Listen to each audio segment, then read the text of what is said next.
Welcome back mga kaaldab. Ito na naman po ang inyong lingkod, si Mr. Destiny. Remind ko lang po sa inyo mga kaaldab sa mga taong dumadaan at bumibisita po sa channel ni Mr. Destiny. Lahat po ng mga ina-update ko, lahat po ng mga binabalita ko, lalo na po pag celebrity trending in the Philippines, lahat po yan updated po tayo.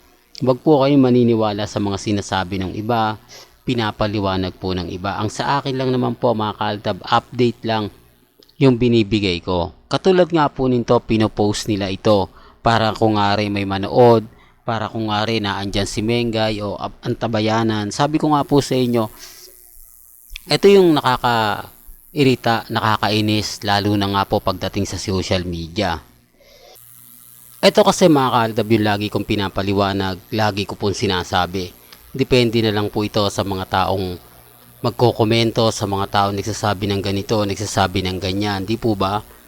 Tinatanong tayo, Mr. Destiny, nasa E80 ba si Mengay? Kasi ipinost nila eh. Ito yung literal na ginagamit talaga. Di po ba? Sabi ko nga po sa inyo, yung E80, wala pong reaksyon. Hindi po yan talaga. Parang computer na rin po, do. Hindi sila nagbibigay ng update, nagpo-post lang po sila, parang nag-auto-post na lang po. Di po ba para makita nila si Mengay? Tapos sasabihin na andyan, di po ba? Tapos wala naman. Doon pa lang mapapaisip na po kayo eh. Tapos affected po yung mga E80, nagagalit po sa atin. Bakit daw po laging pinupuna? For the record lang po mga kaaldab. Sila naman po yung gumagawa kung bakit po sila napupuna. Nasa kanila naman po nang gagaling. Kaya imposible naman po na pupunahin sila na walang mali. Di po ba? Sinasabi ko lang po yung totoo kasi wala naman po sigurong pupuna sa kanila kung hindi nila ina-update si Mengay. Kasi marami po talagang naghahanap at napakarami po talagang mga mamis, mga titas na gusto pong makita si Mengay uli sa E80. Okay sana yon mga kaaldab kung nagbibigay sila ng update kung kailan nga po babalik o hindi na nga po babalik. Di po ba? Kaya nga po ako nagbibigay sa inyo ng kaganapan. Ang problema lang po, yung iba, bitter na bitter sa akin. Konting update ko lang po, gigil na gigil po sila. Totoo naman po eh, di po ba?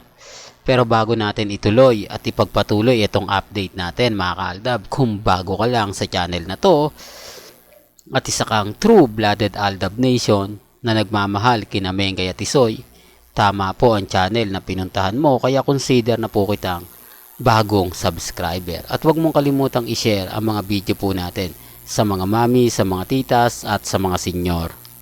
Remind ko lang po galing po ito sa E80 at hindi po pwedeng sabihin na hindi po nila nababasa, nakikita yung mga komento po ng mga mamis, mga titas, mga senyor.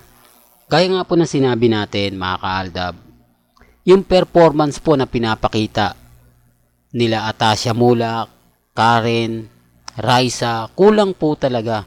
May gustong batuhin si Bossing, may gusto siyang, kumbaga naiilang din siya. Di po ba? Hindi mo kailangan, hindi kumbaga hindi niya mabasa yung isip. Di po ba? Hindi katulad ni Mengay. Alam niya na agad yung gagawin kapag medyo parang nauumay na si Bossing, parang yung tipong wala nang sasabihin, wala nang punchline na ibabato o parang hirap na magbato ng punchline. Si Mengay yung gagalaw. Si Mengay yung kumbaga aagaw ng atensyon. Di po ba? Gaya nga na sinabi ko, halimbawa kumakanta po yung isang tao tapos siya po yung magba-background, yung gagawa ng talagang magsa-sign language. Yung gagawin niya po yung kakwela na talagang magugustuhan po ng mga audience. Yung tipong magtatawanan. Yun po yung malakas na punchline. Katulad po kay Jose. Di po ba kay Wally? Kapag nasa E80 si Mengay, yung mga sayaw ni Mengay, na talagang sasabihin ni Wally, oh dito ka na sa barangay Mengay. Di po ba? Yung mga punchline na sa kanila mo lang talaga madaling makuha. Yung mga punchline na kumbaga simple lang pero sapul na sapul mo yung ibig sabihin o yung pinupunto. Na hindi nga po makita kila Miles kay Maha, kay Atasha, di po ba, kay Karen, yung sinasabi ko mga kaaldab. Pero wala kumbaga, doon tayo sa point na ganito ganyan, etc. etc. Di po ba? Real talk to mga kaaldab. At dito naman po tayo, ulitin ko, i-remind ko, bukas na po ang premiere night ng red carpet sa gala.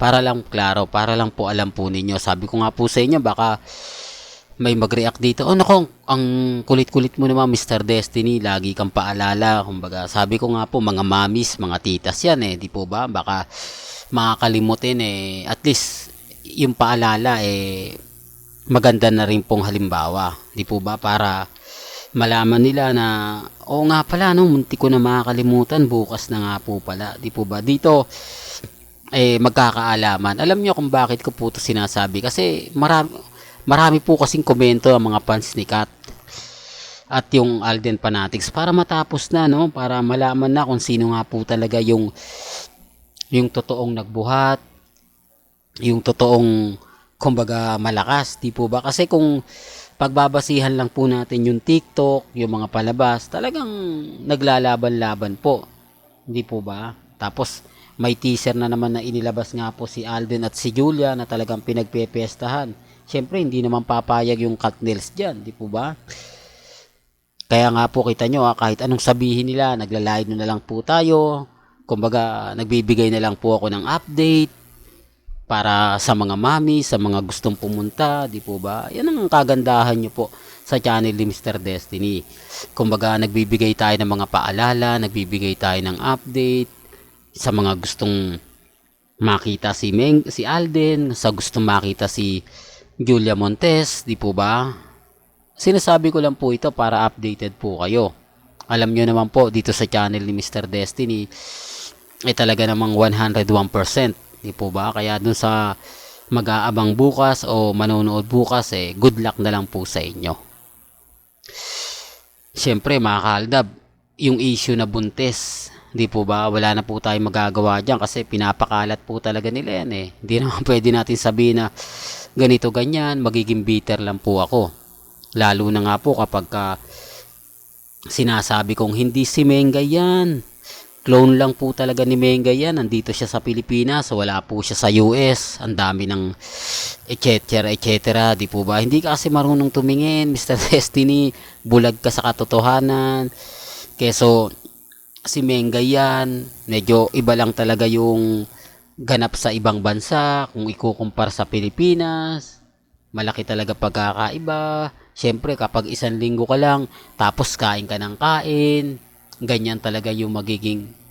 For the record lang po mga kaaldab, hindi naman po ako namimilit Sabi ko nga po, imposible naman po isang linggo, tataba ka agad, lalaki ka agad, hindi po ba? Tapos part pa ng muscle. Pero ang alam ko kasi, ang unang lumalaki, tiyan di po ba? Pag busog ka. Real talk mga kaaldab, pero yung ganong isang linggo lang. Pero gaya na sinabi ko, hindi ako namimilit Wala pong pilitan dito po sa channel ni Mr. Destiny. Ang sa akin lang po, update lang kung ano yung latest, kung ano yung trending. Yan lang naman po yung ihahatid ko po sa inyo. Well, hanggang dito na lang po ang ating latest updates. Kaya kung gusto nyo pa po ng pinaka-latest at sariwang update, abay tumutok lang po kayo dito sa channel ni Mr. Destiny para updated po kayo sa mga latest at sa mga bagong video po na ilalabas po natin maya-maya lang. Hanggang sa muli, salamat po sa panonood at pakikinig.